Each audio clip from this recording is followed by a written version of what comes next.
What's going on, guys? It's your boy Parag. It is day 36. Woke up today, pretty good sleep. I was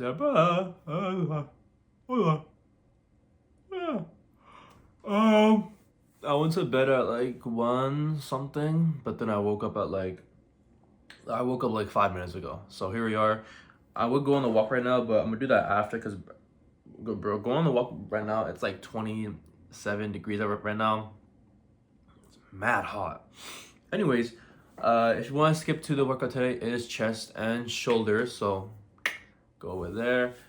Before we get into the main reading section, always we gotta do question of the day. Today's question is on the next page. Do you love your life explained?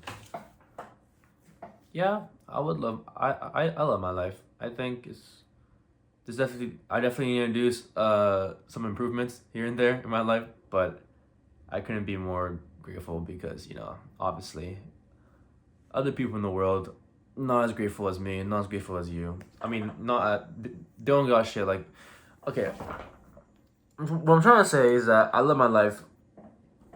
I'm just grateful for the things I have: friends, family, stuff, a roof over my head. You know what I'm saying? So yeah, I love my life, but I am continuously working to improve and better it so that it's a life that I like.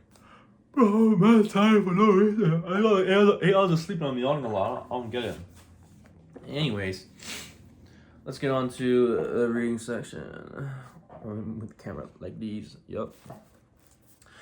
Uncertainty refers to the future and to whether our expectations will be met, and also to the present and our capacity to produce expectations. Typically, norms and institutions structure our expectations. They support. My fault. They support clear and unambiguous notions and expectations, even though they are always, to a certain degree, uncertain. Bro, I'm so sorry for yawning so much. Holy shit, man. My fault. Casual sex creates uncertainty because it is no clear internal and normative core, because it is underlying institutional structure. It's located in a dispersed consumer market based on trans science and obesity.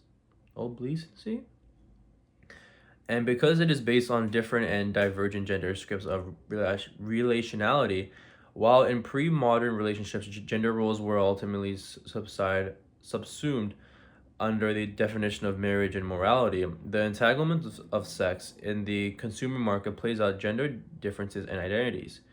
Casual sex is a social script in reverse, a script for non-relationship. To recap, sexual freedom for men has been a practice on the mode of anonymity, detachment, and accumulation, while for women, sexual freedom has been more ambivalent. I chopped that word so bad. It is lived alternatively on the mode of anonymity and the mode of relationality, trying to accomplish with others some common emotion goal. For women, casual sex creates a conflict between relationality and the anonymization of the body, while for men, casual sex is opportunity to accumulate sexual capital and status. Women's social being remains largely relational because women still provide the overwhelming bulk of carry in the society, while for men, casual sexuality is a way to perform the main truths of masculinity: power, detachment, autonomy, instrumentality, geared to the satisfaction of one's pleasure. In that sense, sexualization of relationships conflicts with the relational imperative and places men and women are in different positions in the sexual field and in the social structure of the intimate relations. Okay. The uncertain territorial geography of relationships. Sexualization creates confusion in yet another way, in enabling and even encouraging the accumulation of sexual experiences. It blurs the very boundaries between relationships. Modernist ways of forging relationships were based on the capacity to draw boundaries between them. That is, to define the protocols of how and where different relationships start and end. but the accumulation of relationships makes it far more difficult to hold on to clear emotional and conceptual categories in order to be able to draw boundaries between relationships. As for example, when we distinguish sharply between friends and lovers. Audrey Arnaud is a 63-year-old French high official in a powerful position in French ministry. He has been divorced for 11 years. God damn, brother. Has two sons and uses internet dating sites. Audrin said, I have had many relationships since my divorce. Some of them were actually long, but they all ended at some point or another. The interview asked, "Do you know why?" He said, "Sure, I know why. Because after 5 minutes, he, wait. Because after 5 minutes, you know what I mean.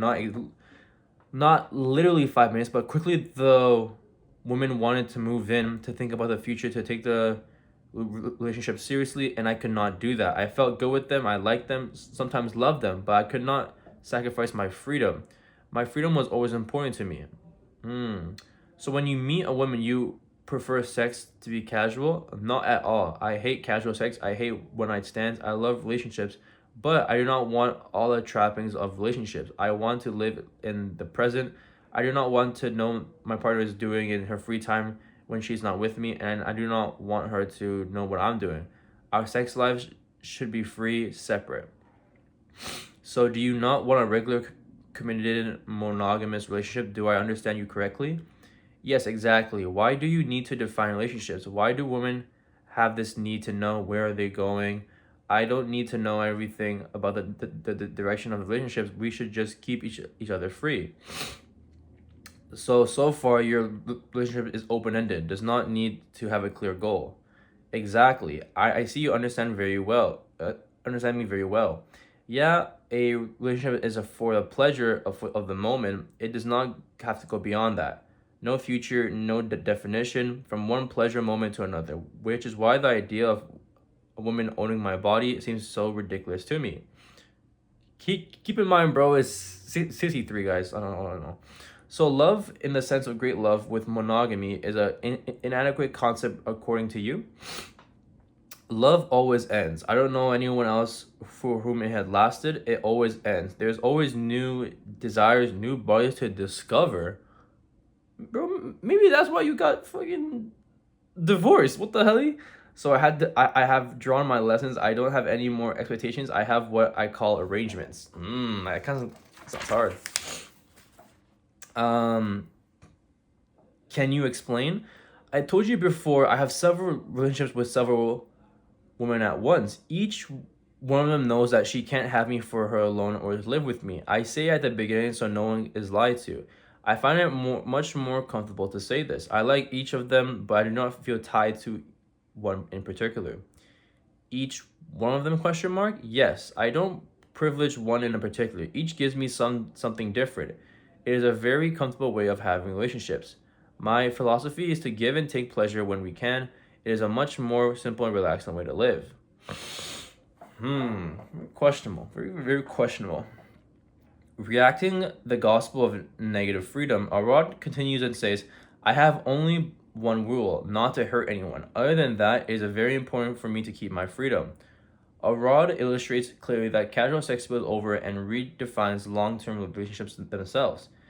Casual sex rejects the distinctive mark of heteronormative in sexuality and subordinate to a telos, marriage, monogamy, and domestically.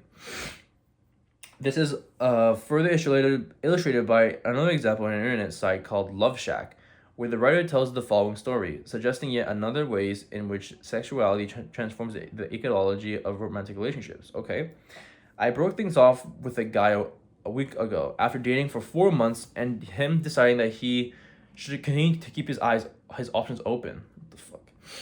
The kicker was meeting his family twice over the weekend and then finding him on Match.com all day long on Sunday. This was the typical hot and cold I have been getting from him since the beginning of February. We would take a big step towards a relationship and he would backtrack completely after that step went well. We had a heated exchange via text where he basically told me that he had dated another girl who who called things off because she felt like he was looking for a relationship. He told me I was well off the mark in saying he wasn't looking for a relationship because the other girl obviously felt he was. He told me he was giving us a chance to grow into something and that he did care for me, like me, but he wasn't sure. Okay. Uncertainty, yeah. This story conveys well the emotional confusion and uncertainty that pervades the protagonist's difficulty in knowing her and her boyfriend's feelings. If traditional cultural sociology is based on the assumption that actors have strategies of action, these examples suggest that what is precisely difficult for actors is to consume a develop a strategy of action for their relationships. It is not clear who this woman's boyfriend is dating, neither to her nor to him. It is not clear what he feels for her and for the women he dates, nor is it clear to this woman that what he wants or for what matter what she herself wants. This describes a state of relationships that have no clear boundaries around them and are fluid in Zygmunt Bauman's terminology, and whose telos seems uncertain to the protagonists themselves. The open-endedness of relationships unsettles both the expressiveness and the instrumental dimension of action, making actors confused about the proper regime of action they are engaged in. Because sexuality is lived in a situation of seriality and open-endedness, these sociological boundaries of relationships are transformed. They become continuous with each other, with overlapping frames and fuzzy goals. Such subjectivity is less able to singularize others and to feel singularized by them. This is the account of another relationship by Venn on the internet forum used to discuss broken or difficult relationships. Okay, hold on. 2009, 2010. At this point, we were in an open relationship. I really didn't do much. Bro, I don't understand open relationships. I don't understand. It doesn't make any sense to me. It doesn't make any sense. It doesn't make any sense to me, bro. I don't get it. At this point, we were in an open relationship. I didn't do much effort in our relationship, and she had confused feelings about me. It's like I did something very wrong in this. She always goes off and on about the relationship, and then I still always fight her for like I'm forcing her to be in a relationship with me because I'm seriously in love with her.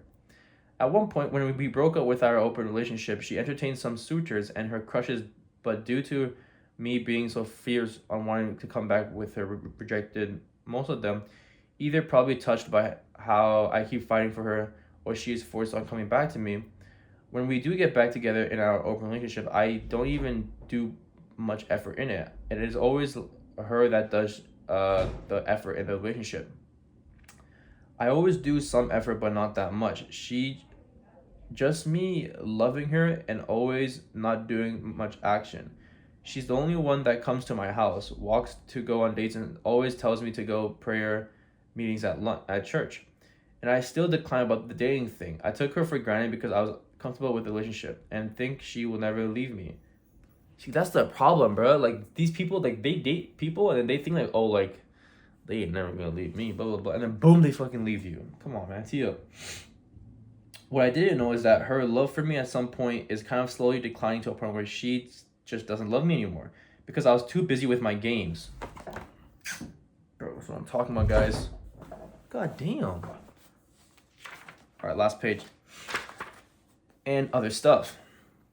Still, even if we are like this, we act like a real couple. We kiss, we hold hands, and we do stuff almost going to the point where I almost have sex with her, and we do it almost every so often when we are alone. The thing is, I'm never interested in sexual intercourse. That's why I never had sex with her this 6 bumbleclot pussyclot years. What the okay, bro, do your thing. I don't know about that one, coach. Then comes a guy that courted her and is as forceful as me on having a relationship with her. Actually, she fell in love with somebody else in her class and is a friend of a guy that is courting her. She told me about it, and then I told her to not to entertain him because we are the ones who are in an open relationship, and at that time will come when that we will be officially together. Little did I know that she kept entertaining him because this guy is more caring than me, texts more than me, always calls her. Now, when we already have a date, kissing and holding hands, by the next day, she accepted the guy to be her boyfriend. Damn. So it's some sort of cheating that she has already done by this point. I still didn't know about it and only knew about it only 3 weeks. I begged for her to come back, but she says she's already satisfied with the relationship right now. See, that's what you get, bro. You get so comfortable in not treating your girl right, and I mean, second, first of all, you're in an open relationship. Like, are you brain dead? But anyways, I don't know. Anyways, the post of this man is titled "On the Verge of Killing Myself." Guys, this goes out to all the genders in the world: female, male, trans, bi. Wait, that's a sexuality. Any gender world, guys. There is no need to ever off yourself for another person, bro, just because they left you. That is like the ultimate disrespect, bro. Come on, guys, tee up. Seriously. I may not know the whole like situation, but bro, if someone leaves you, bro, why would you kill yourself? If anything, you take that sadness and pain, and then you better yourself, and then you're gonna find a whole new better person, bro. I'm not gonna find a better person. Like, yes, you will, bro. There's like 4.8 billion girls in the world, guys. Come on, tee up. Or like, I don't know the exact number. Anyways, and is a rambling and complicated account of the ways in which his relationships with this woman kept fading in and out. For many years, changing his status from open to study, from study to open, from committed to uncommitted, and back to committed. In other words, the very capacity to keep the frame of the relationship in focus seems more jeopardized by sexualizing maliciosity and openness. The relationship here does not follow a clear cultural script, but seems to have been random. Interestingly enough, in this account, his girlfriend left him precisely because her boyfriend were able to provide her with a clear frame. Because this boyfriend had clear intentions. This guy, on the other hand, he didn't have any intentions. While sexual exclusiveness remains for most heterosexuals for the sign of a committed relationships, the technology available makes it far more difficult to hold on a script of sexual exclusively. And to know the rules about it is applicability. Alright. That is the fifth page of today. Hey, it's crazy how, like, bro, there's like different types of sexuality or like relationships, like, you know, short term, long term, casual, openness. I don't even know. I really want to just go back to the part about like the guy saying I'm on the verge of killing myself. Suicide is a very serious topic. Guys, just don't. Like, if you think about it, it's like don't even have those thoughts, because it's just like it's like a disrespectful thing to yourself, right? Like, you are being disrespectful to your own. Like, if you think about it, like, your body is like a temple, right? And if you willingly destroy your own temple for like some reason, I don't know. I feel like suicide is never the answer. But anyways, that's just my opinion. Hey, thank you guys for watching the reading section. Let's go on to the workout for today. Chest and shoulders. Chest day. Okay, starting off with some incline dumbbell presses. I think this is 50 pounds, so not too shabby dabby. Starting off with the right pec, because my right pec is smaller than my left, sadly. But going on to the next. Honestly, I'm feeling pretty good about today's workout. Next workout, we are doing some decline. This felt pretty good. However, I feel like sometimes if I push it too much, like, my shoulder kind of hurts. So I might have to lower the weight just to make sure that my form is proper. But there we go. Going on to the left side, I think. Yeah, that's my left side. Oh, y'all see that mountain in my chest? Now we're doing some lateral raises, starting off with my left because my left shoulder is smaller than my right. So boom, making sure everything's all Gucci.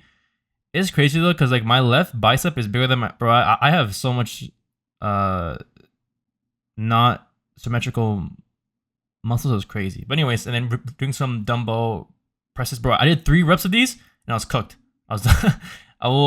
To be fair, it is like 45 pounds, but hey, after that we did go on a walk around like 11ish, bro. It was hot as hell. Oh my god, I was walking shirtless, bro, with a hat and everything. I was dying. But aside from the walk, boom, your boy's looking kind of feeling myself.